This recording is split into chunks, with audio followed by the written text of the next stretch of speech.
దానికి జవాబు చెప్పరు. వాళ్ళని గుంజుకొని పోయి పోలీస్ స్టేషన్లలో పెడతామంటారు, కేసులు పెడతామంటారు, లేకుంటే దాడులు చేస్తామంటారు.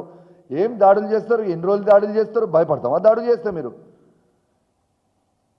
ఖచ్చితంగా నేను చెప్తున్నా, పార్టీ మారిన ఎమ్మెల్యే సంజయ్ సిగ్గు శరము లజ్జ మానము అన్నం తింటుంటే ఇలా నీకు దమ్ముంటే రాజీనామా చేయి.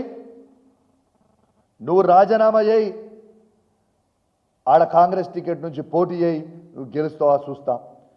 చలో నీకు దమ్ముంటే సవాల్ విసురుతున్నా, ఈ 10 మంది ఎమ్మెల్యేలను మీరు రాజీనామా చేయరి. హుజరాబాద్ ఎమ్మెల్యేకి నేను కూడా రాజీనామా చేస్తా. పోటీకి దిగుదాం, ప్రజల పక్షాన నిలబడదాం. ప్రజల పక్షాన నిలబడి ప్రజలు ఏమి జవాబు చెప్తారో, ఎట్ట జవాబిస్తారో చూద్దాం. పారి మీకు దమ్ము లేదా? మీకు దమ్ము లేదా? మీ 10 మంది రాజీనామా చేయరి, నేను కూడా ఎమ్మెల్యేగా రాజీనామా చేస్తా. అవసరమైతే కేసీఆర్ గారిని రిక్వెస్ట్ చేసి మా బీఆర్ఎస్ పార్టీ ఎమ్మెల్యేలు అందరం కూడా రాజీనామా చేస్తాం. ఎలక్షన్లకు పోదాం, చూద్దాం. ఇక మీరేంది మేమేందో చూసుకుందాం. ప్రజలు జవాబు చెప్తారు కదా. దీనికి జవాబు చెప్పరు. దాడులు చేస్తాం, కొడతాం, గుద్దుతాం, పోలీస్ కేసులు పెడతాం. అసలు నేను అడుగుతున్నా, నిన్న సిగ్గు శరము లజ్జ మానం ఉందా?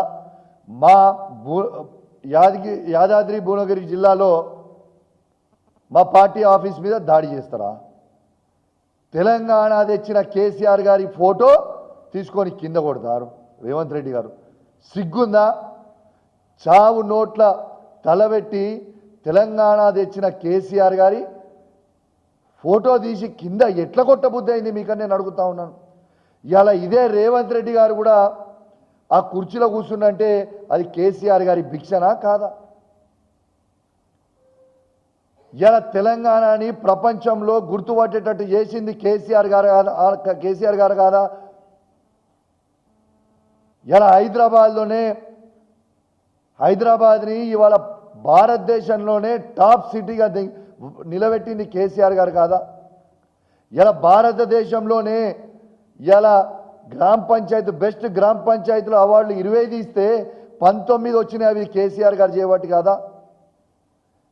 ఇలా 33 జిల్లాలని కేసీఆర్ గారు చేసి అద్భుతమైన కలెక్టరేట్లు, అద్భుతమైన సెక్రటేరియట్లు, అద్భుతమైన పోలీస్ కంట్రోల్ రూమ్లు, ఇలా 33 మెడికల్ కాలేజ్లు ఇవన్నీ చేసింది కేసీఆర్ గారు కాదా? ఎట్లా చేయబుద్ధి అయిందయ్యా?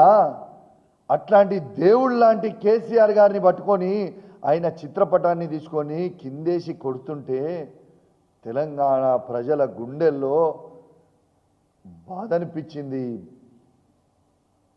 ఇంత దారుణమా, ఇంత అన్యాయంగా ఉంటుందా అని ప్రజలు అంటా ఉన్నారు.